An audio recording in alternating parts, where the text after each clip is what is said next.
Hi, I'm Mike. It's been a while since we've created a video, Carrie and I. Today we're going to do another Subaru video. I know a lot of people have been asking for them. So what we're going to do today is take apart an engine that I built about 4 or 5 months ago. The owner of the car, he bought the car from a car flipper and with a brand new engine in it, and they didn't do the proper break-in, nor did they do an oil change for a very lengthy period of time.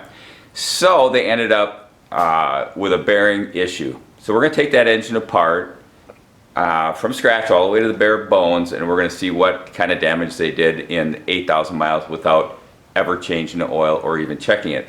This engine had 2.5 quarts of oil when it came in for the removal. So obviously they ran it low on oil, and they were out driving the car extremely hard because it is a WRX turbo engine. So we're going to see what they did. We're going to see exactly how much damage they did, and we're going to have to fix it. We're going to have to get it back up to par. So that's what we're going to do today. So here we go. Was this a Mike motor? This was a Mike motor. I built this motor about 8,000 miles ago. The guy has been driving it for about 4 months, and when he brought the car in, he said he didn't know he had to change the oil in it. So, and the oil changes are, like, there's a level of importance, right? Like if you have a turbo. First of all, this is a turbo engine and it was rebuilt. So there's always a 500-mile break-in.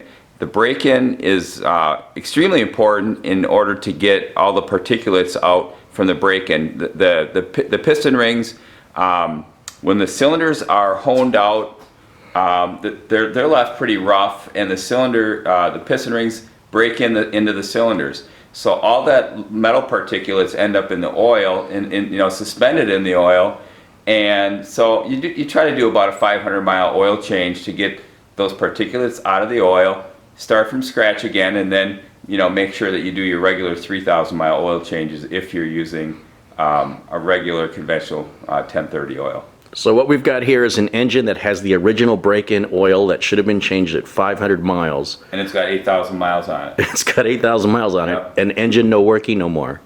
It ran fine. It ran good. It just had a slight rod knot. And that's the symptom that it's in for today?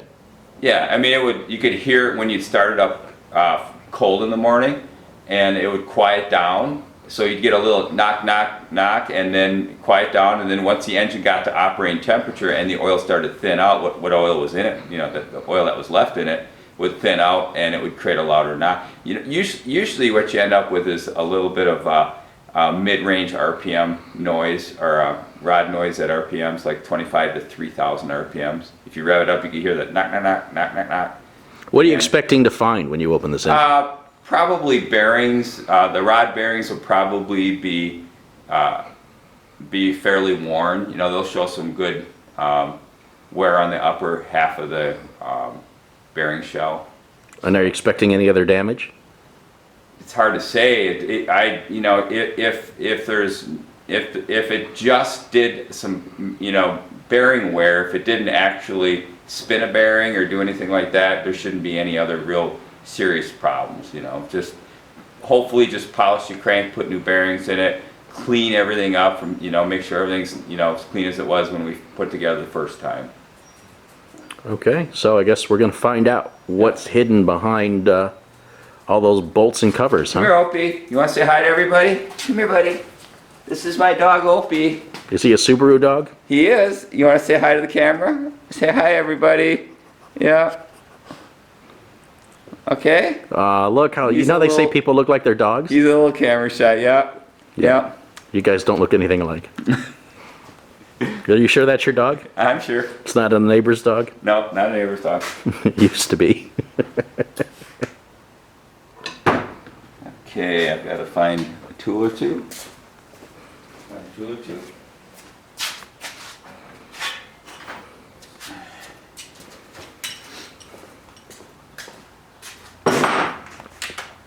We're going to start by pulling all the front off the motor, the harmonic balancer, all the timing covers, and then we're going to remove the camshaft pulleys and all the timing components. Dead battery.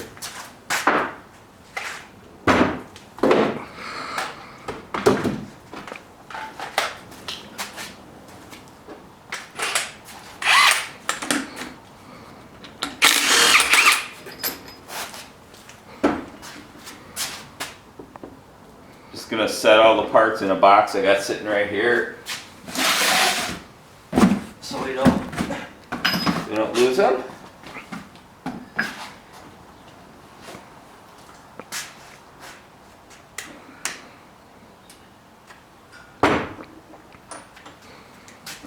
Socket. I had everything. Got everything laid down here. Wind out. That's what happened when you do did an engine install yesterday. Damn it.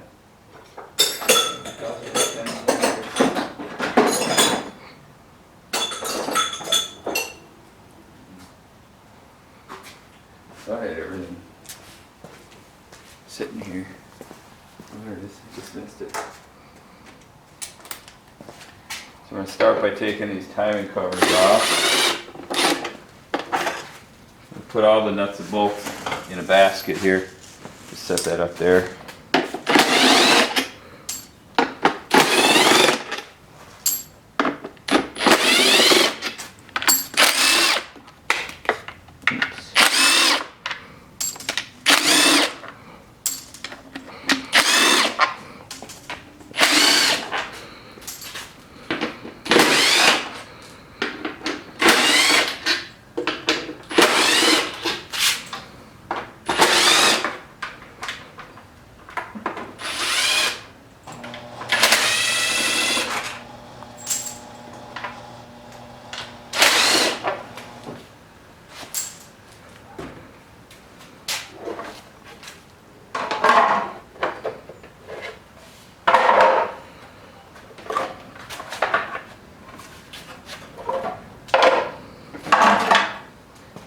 Set all the covers over this box. Now we've exposed all the timing components. So we have a timing tensioner here, and we have a cogged idler pulley and then two smooth idler pulleys, and then these are the cam gears right here.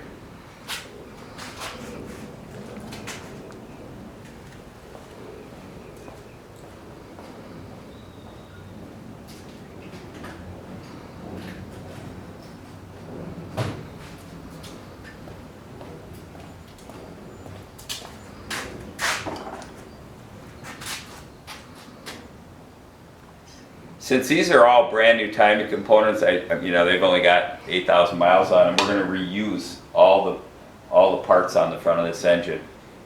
In order to do that, we have to compress this. This is a oil pressurized timing tensioner. There's a piston in the top of it, and there's a set pin that we have to put back in it. We have to compress it, pry it up with a screwdriver, and put the set pin back in it so we can reuse it. So I'm putting a screwdriver up underneath it and prying up against the water pump, and I'm gonna push it upward. And I have the original set pin that came out of it, probably not out of this one, but out of one similar to it. And we're just gonna push that pin through. It takes a little bit of pressure to get this thing back up. I'm prying upward. I know you can't tell that, but I've got it partially in there. Let's see.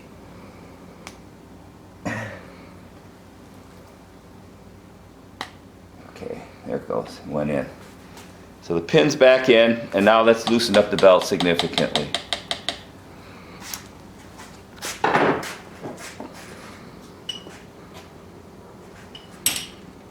Before we get any further, I'm going to put a crankshaft bolt in it, and I'm going to line the engine up to top dead center before we actually pull the tensioner out. We're just going to spin it over. Now we've got all kinds of marks on here that we're going to line up.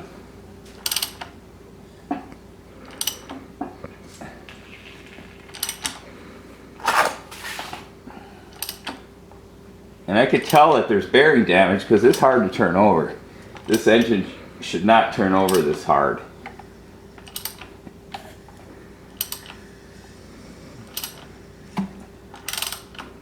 This thing should turn over much easier than this.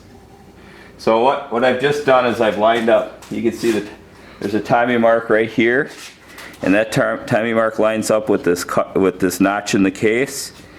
There's one on the side that does the same. There's a timing mark here and a notch in the case. On here, there's a timing mark right up on top here, and it lines up on the back side of the oil pump. And then there's like... Where does it line up at? If I take this off, you can see it. Oh, you can't see it right now. Yeah, let me pop that off. Well, that's okay. That's just a timing belt guide. We'll take this off.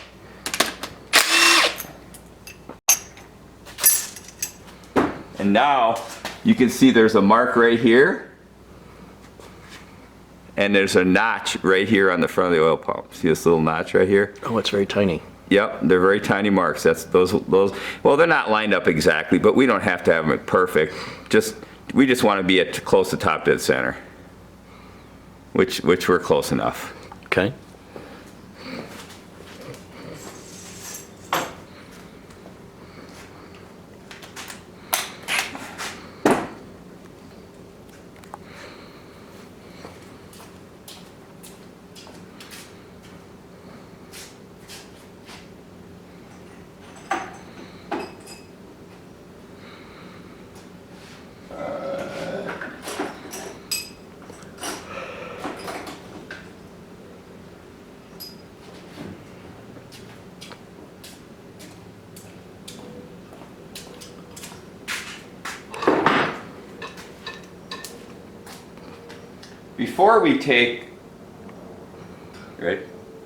Before we take these timing components off, we are going to loosen up the camshaft gears. There's a couple of tricks I can show you. These are, on the turbo engines, these cap screws can be extremely tight and hard to loosen up.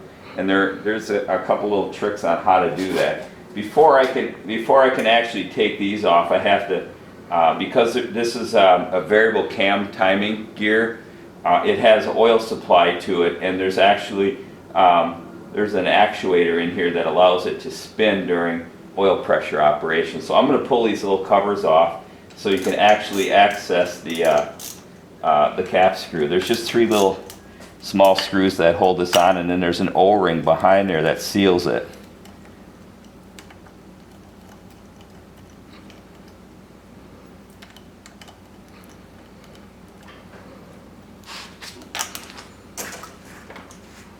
And there'll be a little bit of oil sometimes runs out of there. And then you'll see that there's a rubber O-ring that seals it. Now you can see the cap screw. It's just the same as the bottom. It's a 10 millimeter cap screw. It's actually a bolt. It's a pretty good sized bolt with a cap screw head on it. And then we're going to come over and do the same thing to this side.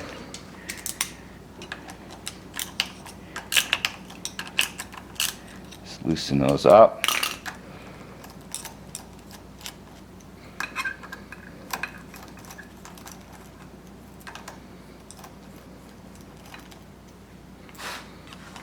Pop off the cap. There's the O-ring. That's just a rubber O-ring that fits in that groove, and it just seals this little cover up.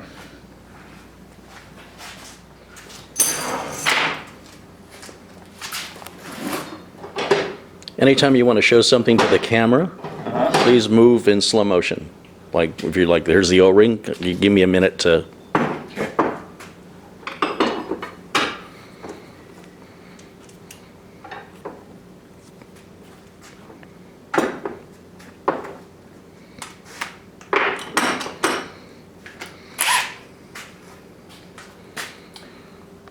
We're going to use some special tools to remove these cap screws. What I'm going to do is remove this center bolt out of the crankshaft right there. That's the bolt that actually holds the harmonic balancer in place. I had put that in so I could turn the engine over, and I'm removing it now. And I'm actually going to stick this big bolt in there now. It just happens to be a bolt that fits the right length. This is actually a lower control arm bolt for the rear suspension of a Subaru, but it actually just fits nicely in the end of the crank. So I put that in there. It's going to hold my breaker bar in place when I try to loosen these pulleys.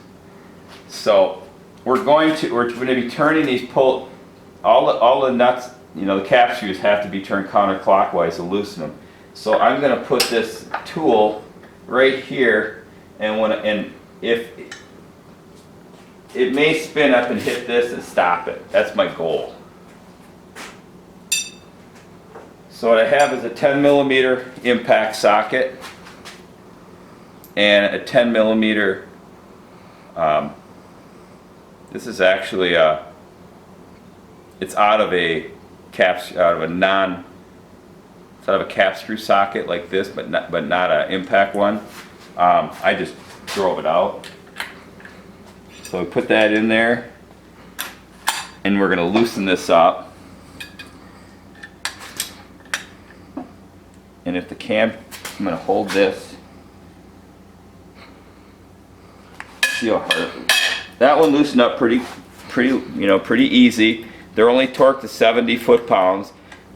If this had been a factory assembled engine, you would have seen a lot more effort required to loosen these.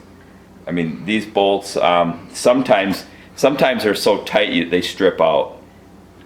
And I'm going to show you a little trick on the other side. If that is the case and you're removing these pulleys on an engine that has, if it's a virgin engine, never been apart before, I'm going to show you a little trick so you don't strip those out. I'm going to grab something.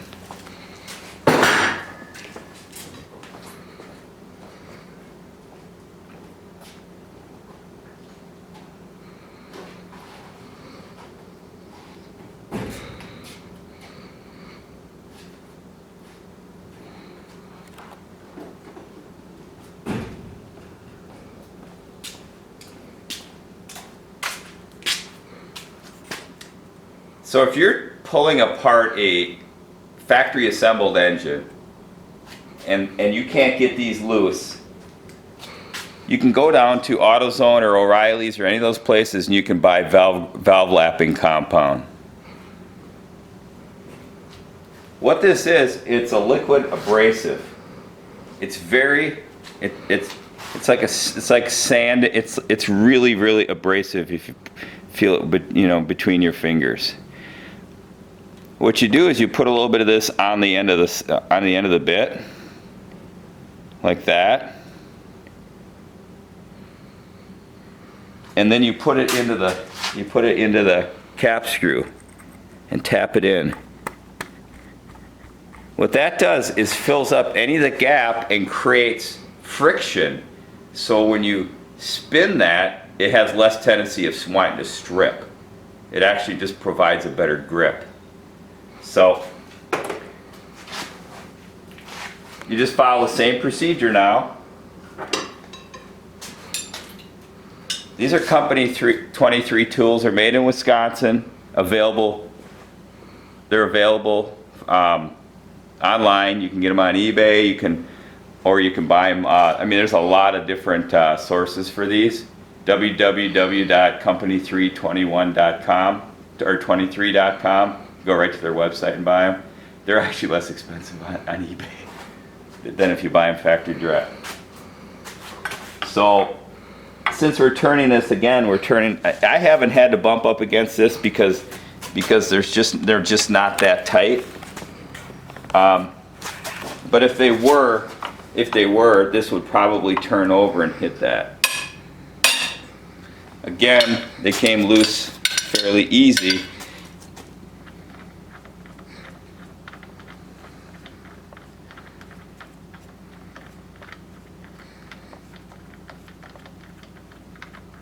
And that's actually a pretty good sized bolt for being a cap screw.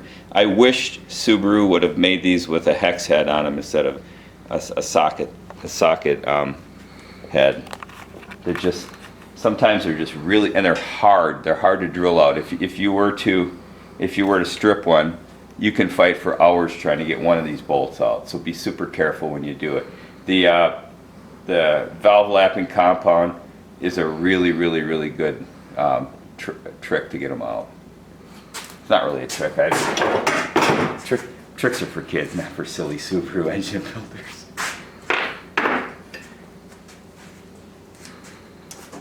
Now for the upper gears, we actually have another company 23 tool. This is specifically for the variable cam timing gears on the upper side of the, now they use this cam gear from 2004 all the way up to current models of the STI. It uses the same cam gear, so this tool actually fits 04 to 20 right now. And it's about a $55 tool. They're not that expensive. And I've used this hundreds of times. It's worth it. If you're gonna be working on your own stuff, it's worth it. That fits in these 3 notches fit in these 3 notches on the gear, and you just slide it in, and it only fits one way. You can't, this way it doesn't fit, this way it doesn't fit. You have to see which way it fits. It only fits one way.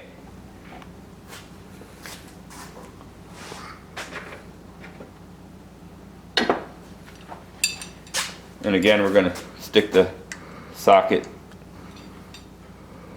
or the piece of Allen stock in there, and we're going to loosen these up.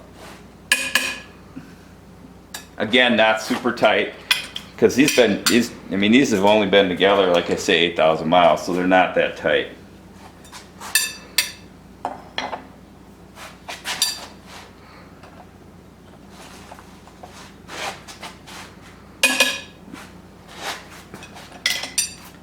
Okay, I've had these so tight that I'll put that in there.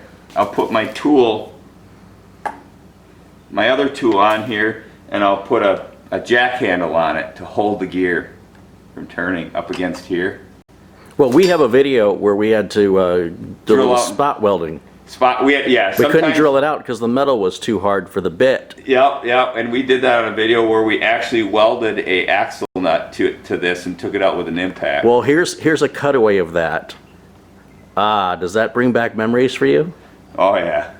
That's the last time I've stripped one.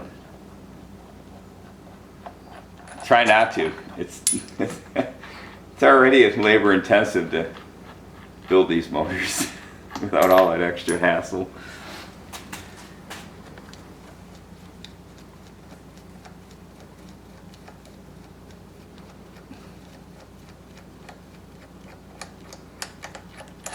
These actually have a hole in the middle because there's an oil supply coming through them. So they actually have an oil journal. Like an oil journal hole in there. Okay.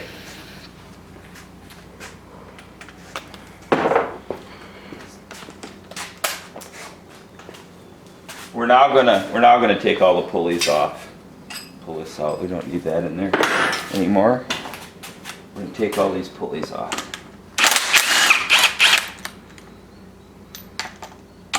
And the tensioner. Got some tension on it.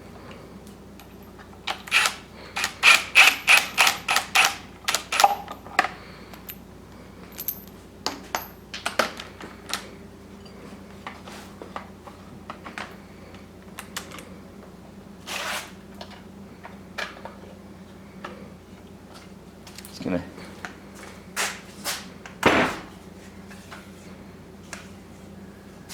hang that up there for now. Keep the other belts company.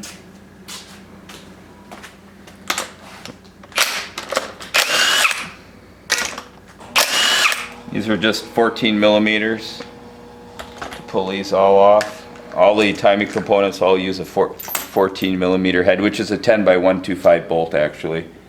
The bolt itself is 10 by 125, but the head is a 14 millimeter.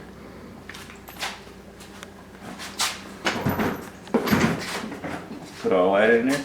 Now we're going to pop these gears off. Just lift them off now. They're just notched. There's a little pin on the cam where they line up.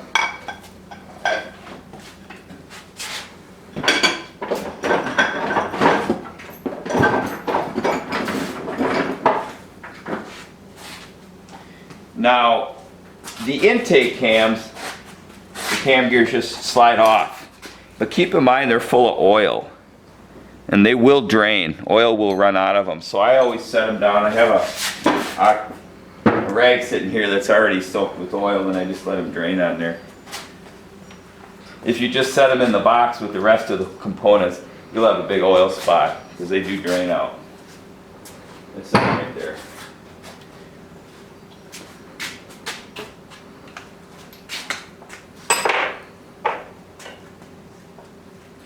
There's a little small idler here that uses a 12 millimeter socket, and this is an 8 millimeter bolt with a 12 millimeter head on it. This is just a small idler that only the turbo engines use this pulley.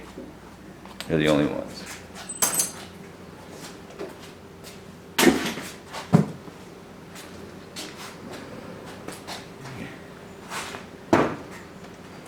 Now we're going to pull the timing covers off, this side and that side, and these are all just a 10 millimeter socket.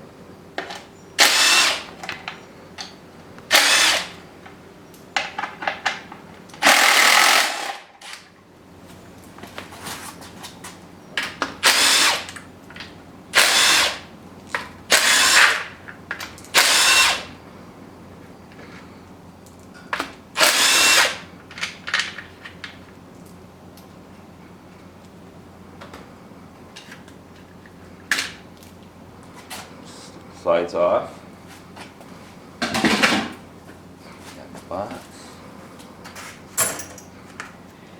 Sometimes this one you can't pull out because the dipstick's in the way, so we're going to remove the tensioner bracket. This is the tensioner bracket. There's three 12 millimeter bolts that hold that on. And that just slides off like that. Just take those 3 bolts out. Put them with the rest of our bolts. Now this will slide right off. This kind of captures it because it actually rides up against the back side of it. So it actually captures it. So it's easier if you take this off before you pull this off.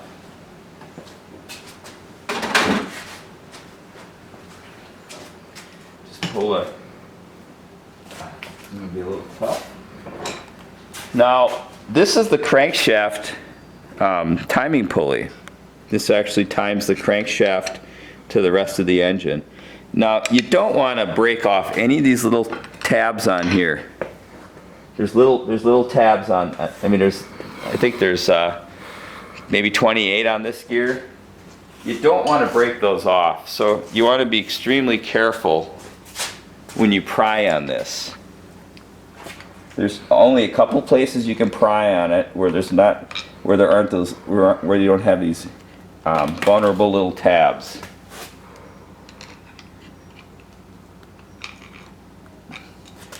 And usually they slide right off pretty easy. This one, for some reason, give me a little bit of. There it comes off. Just a tiny bit of rust behind it.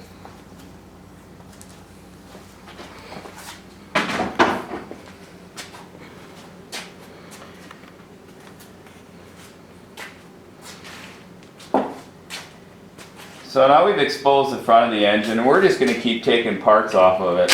We're going to take the crankshaft sensor out, just 10 millimeter head. We're going to throw that with the small parts.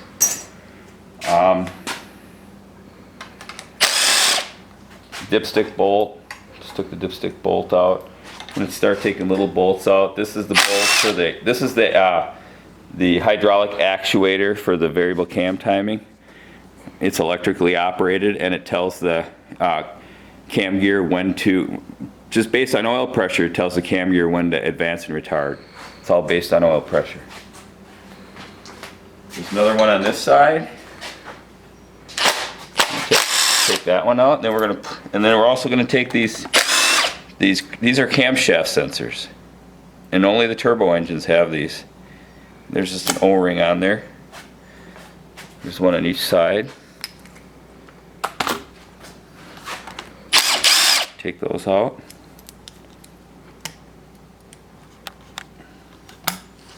Little O-ring there seals them up. Throw those with the small parts.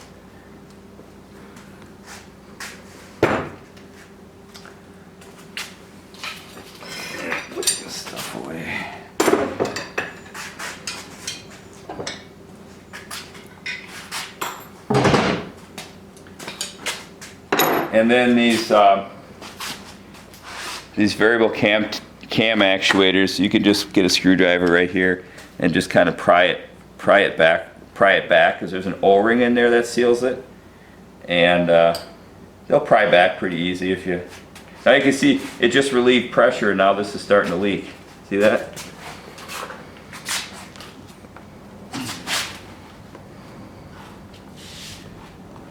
So by pulling this out, we took the vacuum away, and now it's just dripping out the camshaft.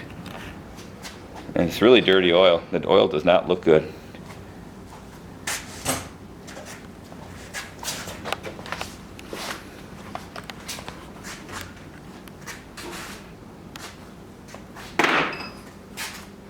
And then we're gonna pop this one out too. We're just gonna pry. If you look where see where I got the screwdriver? We're just gonna put this in there and just kind of pop it forward. Just gonna go like that and just pop it forward and pull it out. And this oil's really black.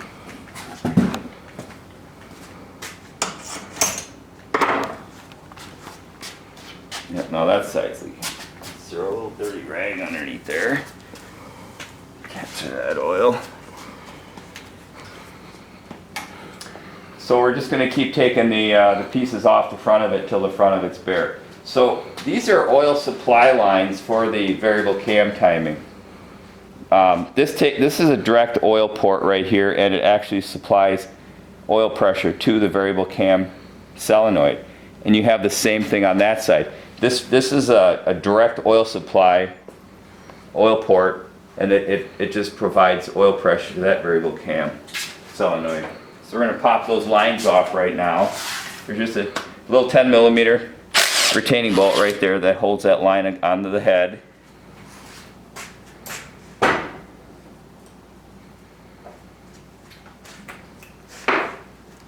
And then we're just going to take these banjo bolts out. There's a washer. Yeah, there's a little brass washer on every one. And if you lose it, it'll leak. See that little brass washer? Make sure that you save those. And on this one, if you see, this one has a little bump on it. This one has a little bump on the tip of it, and this one doesn't. See the difference? This one originally had a banjo filter in it. We took it out. The banjo filters can get plugged up and cause issues, so we just remove them. There's a little, I could show you what one looks like. This is what a banjo filter looks like, and they actually slide right into that hole, and we've actually taken them out. Show it again, just slower. It just fits right in there. But the filter itself? You could see it right through there, right through the hole. Yeah, you know they're there. Those banjo filters are there for idiots, because if you don't do your oil changes regularly, they can and will plug up. But it takes a lot to plug them up. You got to be a stupid person for a long time. You know. What if I'm just a stupid person for a short period of time? You know, like this guy, he was just a stupid person for a short period of time, and it's costing him a couple $1,000s. Yeah, he probably won't do that again, right? I don't know. Well, I don't know. But, let's be kind. Let's not use the word stupid. Let's just say inexperienced. We'll call them dummies. Well, they're dummies if after they learn it, they do it again. Okay. Let's be fair. I guess we can attribute it to ignorance, because ignorance is a lack of knowledge. Correct. Yeah. A lack of knowledge and understanding. We don't want to insult people or make them feel bad. You know what? I know. You know, if I heard anybody, well, Carrie's going to edit that out anyway. I know. No, I'm going to make sure I emphasize it. Oh.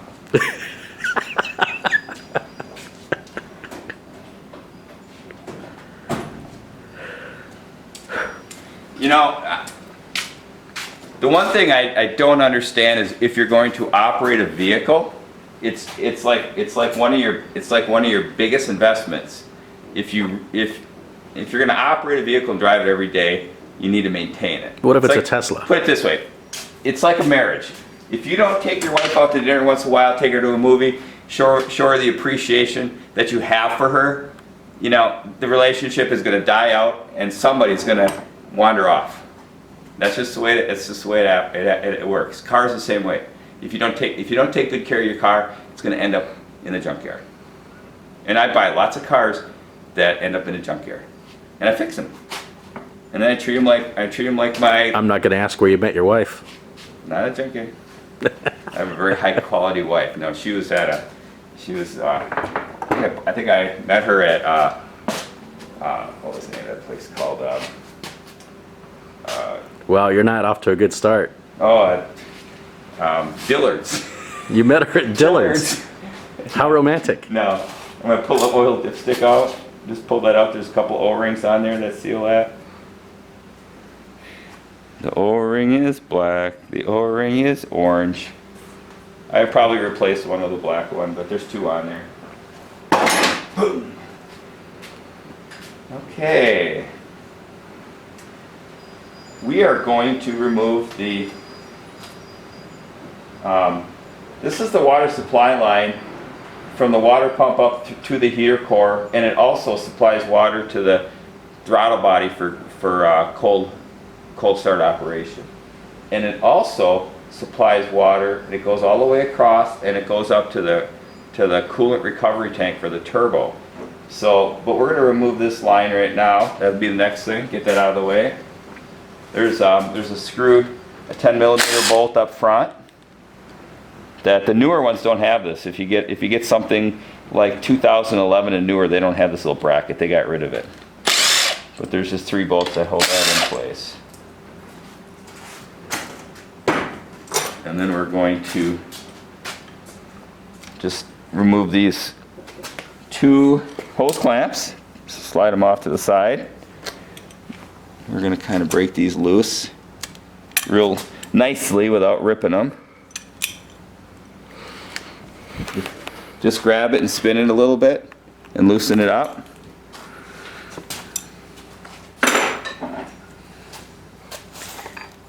And we're going to just pry them off. Try and get behind them and just push them off. Okay.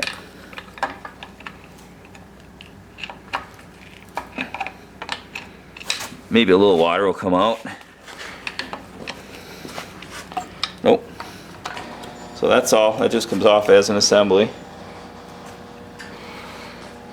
This goes up to the throttle body.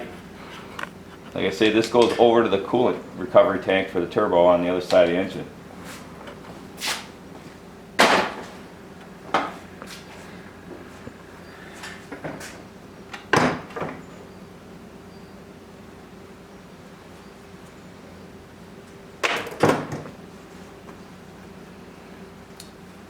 So this is actually an STI engine.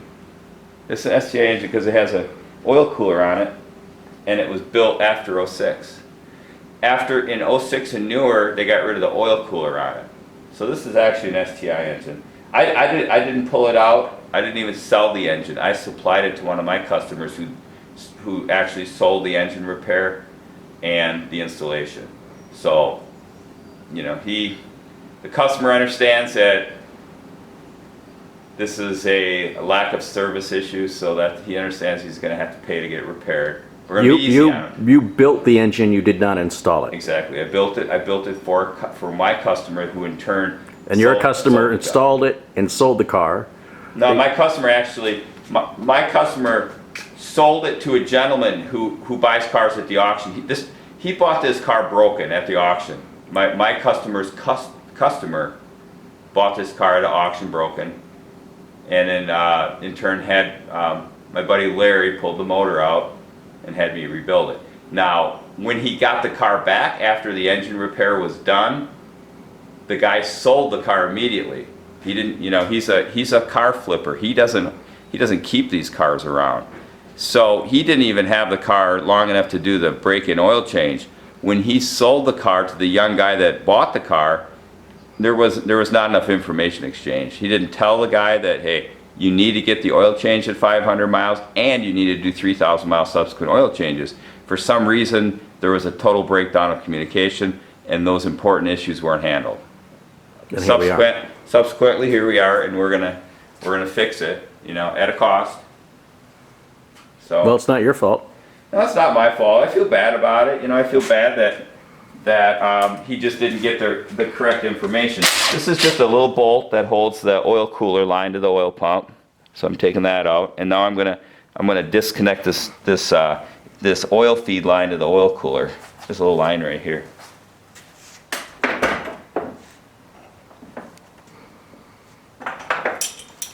So same thing. We're just gonna grab this little hose clamp and move it off to the side, and then we're gonna just spin that loose, which loosened up pretty easy. And then we're just gonna pry this little hose off of the oil pump, or the water pump, I'm sorry. Antifreeze in the face.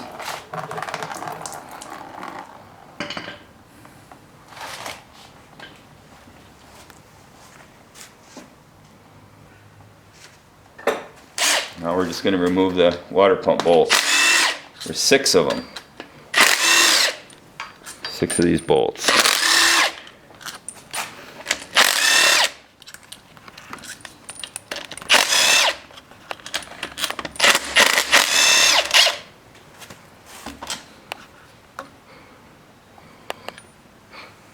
Let that drip there a little bit.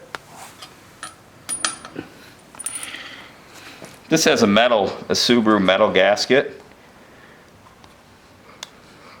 It's a coated, might have to get a screwdriver to pry it off. It's a coated gasket. It's an OEM Subaru gasket. It's actually metal. You can, bend it. It's got a plastic coating on it, or some kind of polymer coating on it that seals. They're the best. I mean, look how clean that is. I could bolt the water pump back on just put a new one of these on, and don't have to clean anything, no scraping. Just goes in the garbage can. No. So that's the best water pump gasket design I've ever seen. See how nice and clean that is?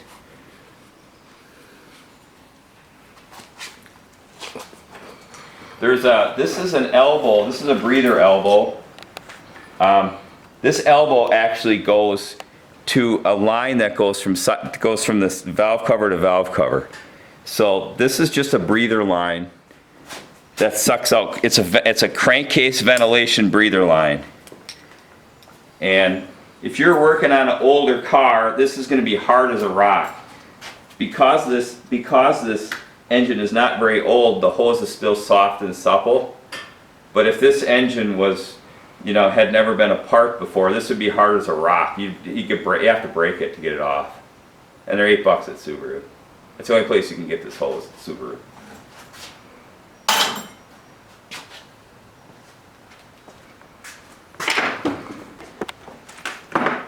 And then we're just gonna pop the knock sensor off of it. Take that off. Just an emissions part. And we'll pop the oil pump off of it. Take the oil pump off. I'm going to take the oil sending unit off quick too. I'm going to grab a wrench for that. Excuse me, I think that's over here.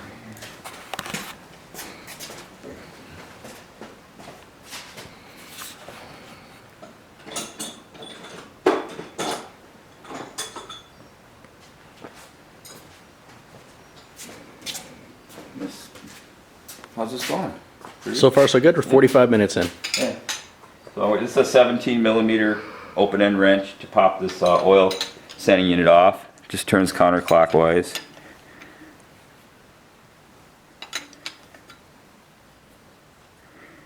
And these do have a sealing ring on them. It's got an aluminum sealing ring. It's stuck. It does have a sealing ring, but the factory uses a sealer on the threads, and likewise I do too. I just use it's called Permatex Ultra Gray sealer on the threads when I put it back in, so it doesn't leak. Every once in a while you see when that leaks, and it can leak. It's direct oil pressure, so you could have at cold startup 80 pounds of pressure there. So just do what the factory does. Put a little sealer on it and use the you can reuse the sealer, but it usually doesn't get hurt at all. So.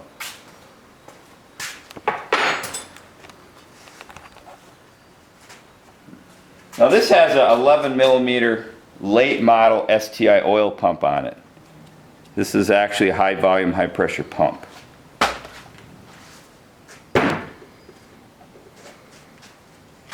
It was put on brand new when the engine was rebuilt. There's 7 bolts. There's 7 bolts that hold this on.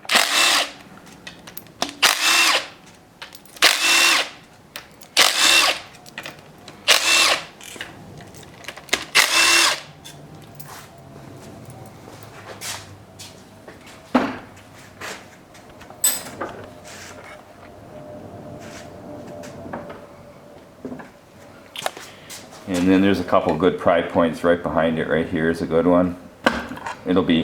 It's glued. Oop, right on my water pump. Should have known that was going to happen.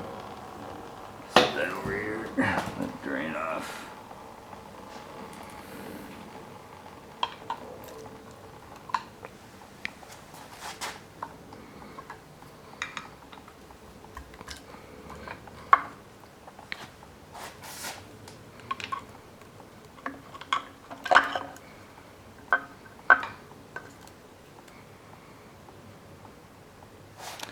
That's what that looks like.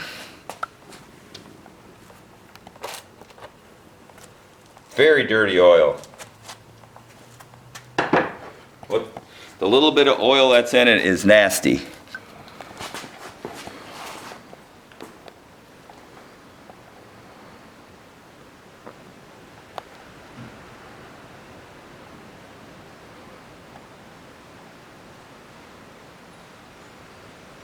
We're going to set this over here to drain by these cam gears. Just lay it down and let it drain onto that rag. So all we have left on the front of the engine is the oil cooler. That's it. And then we can start pulling the cylinder heads off of it. We grab an oil filter wrench.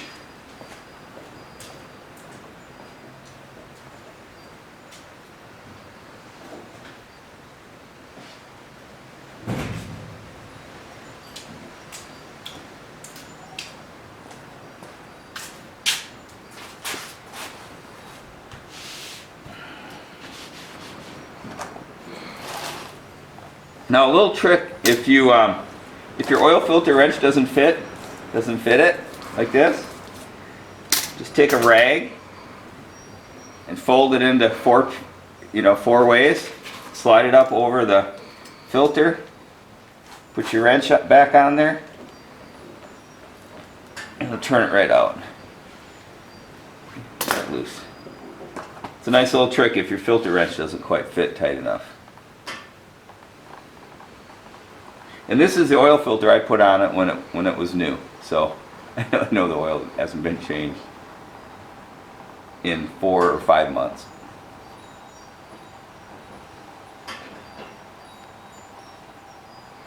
You ever watch Scotty Kilmer? I showed you Scotty Kilmer, the auto mechanic guy in Texas? Oh yes, he's funnier than hell. He does. He's kind of a hard to listen to, actually. He does all kinds of different kinds of videos, but all car stuff. He talks fun. He'll tell you about what an EGR valve is and how useless it is and how to remove it. And sounds familiar. I just took the supply tube for the oil cooler off of the front of the motor. Now basically this is the oil cooler right here, this little sandwich part right here. As soon as I get the oil drained out, we're going to go ahead and just pull that off, and we got the hard part done. Oh no, what does that mean? Did you hear that? Is that the trolley? That's the Did this used to be Mr. Rogers' neighborhood? Now it's called Subi Mike's neighborhood. Come, boys and girls. Let's take engines apart and have fun. Don't tell mommy and daddy. Yeah.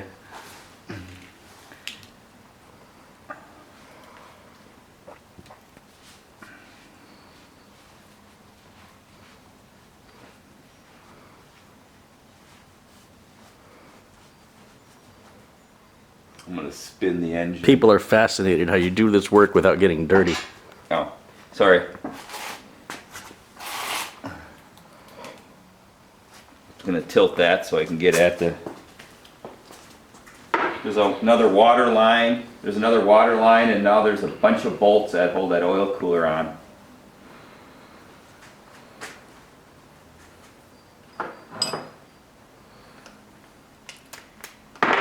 So the main bolt is a 15/16, which I think is equivalent to a 22 millimeter, 21 or 22, and you just put it on the center bolt,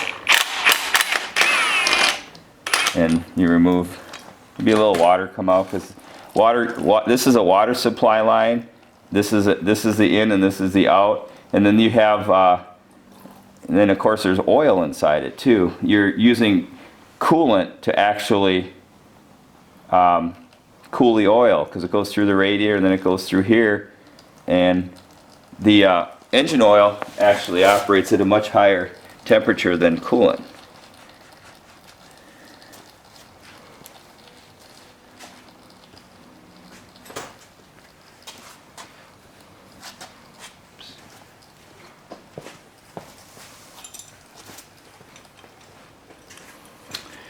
And of course there's another clamp right here and another water line that goes up to the block.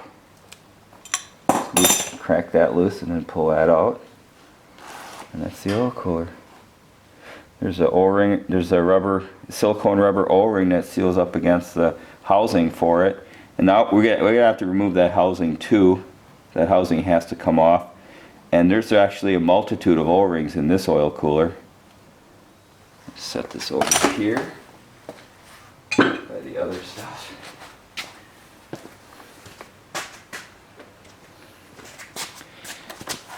So there's another 6 bolts that hold this housing on. These are 10 millimeters, which is actually a 6 millimeter bolt, about a 3/4 inch bolt.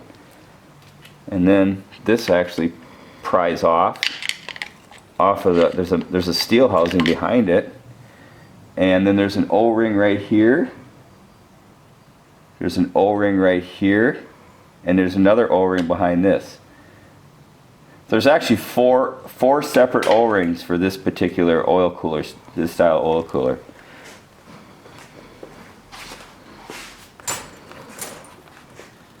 Now I have to get another socket to take that off. That should be a,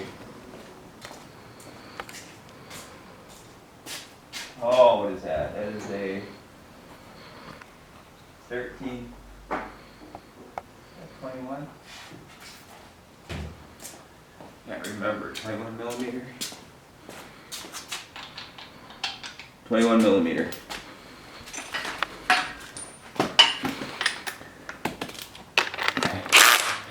This is a 21 millimeter socket right here. You take that off. There's another silicone sealing ring on the other side. And then there's just this bolt that bolts it to the block. So. Okay, now we're ready to take the cylinder heads off it. Are you expecting any cylinder head damage? Valve damage? Praying to God there isn't. Could be. Does that get expensive? If cylinder head is bad, a good used replacement, a good used rebuildable replacement is about $250 each. And what's this engine again? 2.5 turbo. What year? This is a 07. 06, 07. It's an air pump motor, so it's either 06 or 07. It's got to be an 07 because it's got an oil cooler. You know what? This could be of a couple of different years. After a while, they're all just the same. Well, it's an air pump. It's an air pump engine, but if it's an STI engine, it's an early one because it doesn't have variable cam timing on the exhaust side. But it does have an oil cooler. So, and they discontinued putting oil coolers on them in around 06. They stopped putting them on the WRXs. But since it has an oil cooler on it, I mean, usually I could tell right away by looking at them what it is. But this is kind of one of those years where they were doing some changing. So it could be a 07 to 08 STI because they didn't go to the variable cam timing on the exhaust until 09 on the STI, I believe. But you know, when I get a motor, I just rebuild it and put it back to the way it was when it came in, you know, so I don't really have to know what year it is. I just have to be able to look at it and see what parts it has. So I don't really have to know exactly what year it is. So sometimes I think people following along are looking for a specific model year that matches their engine when they're looking for a how-to guide. yeah. But I guess what you can take away from this is most of the motors, these 2.5s are all very similar. A lot of the things you're doing apply to all 2.5s with a few exceptions that you're just mentioning. Would that be an accurate assessment? Absolutely. The variable cam timing on the exhaust is the major variation. And if you look on the back side here, Carrie, this is the access point for the air pump line, and somebody has drilled it and tapped it for a pipe plug. So what they've done is an air pump delete on this engine. So this car actually originally had an air pump mounted on the upper, or either on the strut tower or on the engine at the left front corner. Is it illegal to remove those air pumps? If you get caught. So then yes, it is. Okay. So if it came with an air pump, you're supposed to keep it. Yeah, but Okay. you know, Okay. they're No buts. in the way. They're in the way. They're in the way. They're always in the way. You're not a fan of air pumps. Well, I'm not. Well, mine didn't come with one, but no, not really. I mean, the very first car I had that had an air pump on it was the '69 Camaro. It was a California car, and that was the first. I think one of the first years they put air pumps on cars. And that was the first thing to go. It's rough. California was the first state to require them, wasn't it? Yep. I think 68 or 69 was the first year air pumps came on. But I'm saying if you bought a That's 68 or 69 Camaro in Michigan, you probably didn't have that air You pump. probably didn't. No. But if you bought it in California, you did. Yep, and I had a California 69 Camaro that had one. That was the first thing that went away. That was a 327 4-speed car. Didn't So which need do you air like better, Subaru or Camaro? Oh, I still love those old cars. Do you? I do. Still love. You're supposed to say Subaru, man. You know. How are you going to be a Subaru ambassador if you're not, you know, evangelizing? Subaru turned me down for a Subaru ambassadorship. Well, They just turned me down. They said I didn't know enough about their engines. that's not what they said. I'm sure that's what. That is not what they I'm sure said. that's what they meant. They just had a lot of requests, and you haven't been selected yet. They had a lot of requests of people who were much more qualified. But you were nominated. Isn't it an honor to be nominated? Well, you know, it's You get the Golden Piston Award. yeah. Golden Piston Award. You know, I don't know. Maybe someday they'll think I have enough general knowledge. Maybe someday you'll be good enough Yeah. to work for free for them. Don't you want to work for free for them? No. Well, what do you get as a Subaru ambassador other than to get to work for free? Oh, you get some you get some free apparel. And Oh, you get a T-shirt. Totally worth it. You know, you get to spread the good news. Well, it sounds like they did you a favor. You know, you get to spread the Subaru. You know, I spread a lot of Subaru goodwill already. Yes, you do. And You're helping a lot of Subaru owners keep their cars on their road. well, I'm taking away from the dealerships, though. Yeah, but their commercials advertise that like 98% of all Subarus within the last 10 years are still on the road today. That's because of me. That's what I'm saying. They didn't mention that part in the ad. What are we doing? We're taking valve cover bolts out. There's two different lengths, if you notice. There's 3 short ones on the front, and then 5 longer ones. If you look at, you can see the difference in lengths. We're just popping them out. we're gonna expose. I'm gonna take these out right away since I have the socket on here. These are the main caps for the front of the cam retention. But I'm gonna throw these in my little bucket. Get a screwdriver. A bucket of bolts, huh? Pop my bucket of bolts. Now we're gonna pop this valve cover off.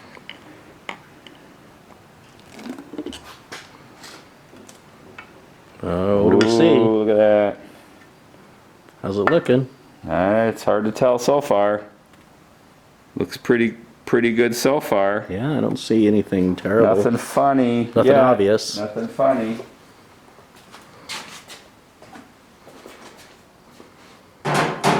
No funny stuff yet.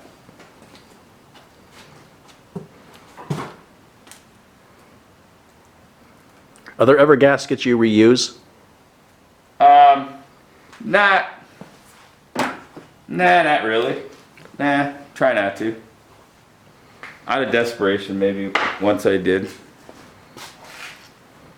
What you just take off there? More bolts? These are just bolts that hold this upper cam plate in place. This is the cam plate that holds the cams in. But before we loosen up any more bolts, we want to bring these camshafts to a zero. We want to take the tension off of the cams. On this engine, it's funny because somebody had this engine apart before I did, and you can see if you look right here, they couldn't get these bolts loose. And look they put a vice grips on here and damaged the cam. Can you see the gnarled up marks on here? Wow. They even had to mark them. They put a LI left intake and a LE left exhaust because they can't tell the difference. Try to put an intake cam gear in this position. It won't go there, right? It's too long. But they didn't know that, so they marked them. Is that common? This is common for people to put vice grips on them. I've seen people take a vice grips, put it on here, and then when the cam turns, it breaks a chunk out of the cylinder head right here. They put a vice grips on here and it hits against the head right here. Ooh. And when they turn it takes this whole chunk out of the head, breaks it right off. Well, that's going to ruin your whole day. That would ruin my day. Because So- if I did that to a customer's engine, you think I could say, hey, senior customer, your head was cracked there. I can't tell them that. I gotta pay to replace it. So I don't do stupid shit like that. Can't do it. I just can't do it. So I have to spin this cam to get it off of the top. Right now you can't turn them because there's pressure on the cam lobe.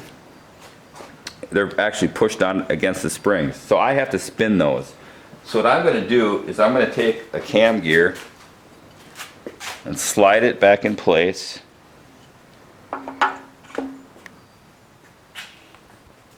This is an intake. Has to use it on it. I got to put it on the intake side. And I'm going to spin it. Now it spins freely. See how easy that turns? Yeah. Turn it with my fingers. That's what I want. And then I have to take the plastic one and do the other one. Because the positioning is a little different on those pins. So I'm going to turn this. Oh, right there. It's free.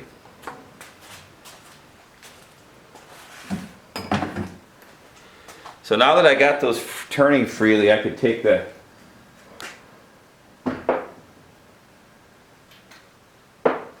caps off.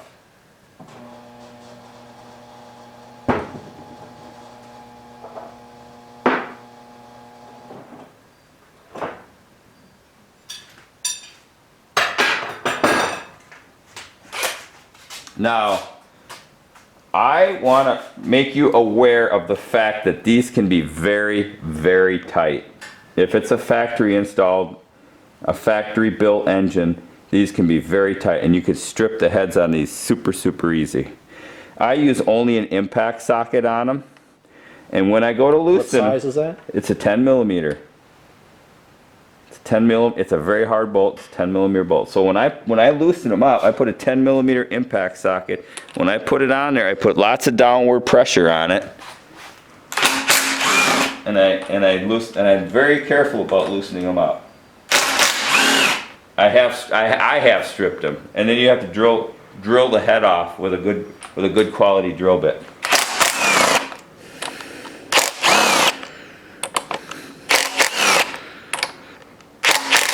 See, right there. See that? Yeah, that one's stripped.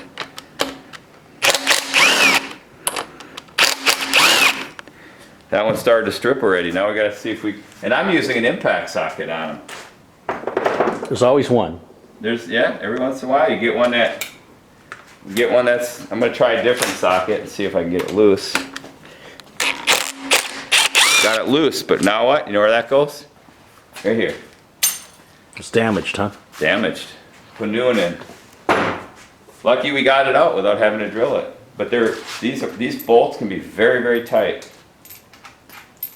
You gotta slow down a little bit for me to get time to get lined up with the camera, because hopefully we got it good enough for the viewer, but we'll have another opportunity on the other side of the action. You know, we put it back in? No. No. So I just pulled these cam caps off, right? This is where we start looking for damage. I put the bolts in a little basket because I'm gonna wash those. Now, what we're looking at right now is to see how bad the scuffing is right here. You know, you can actually feel a little bit of the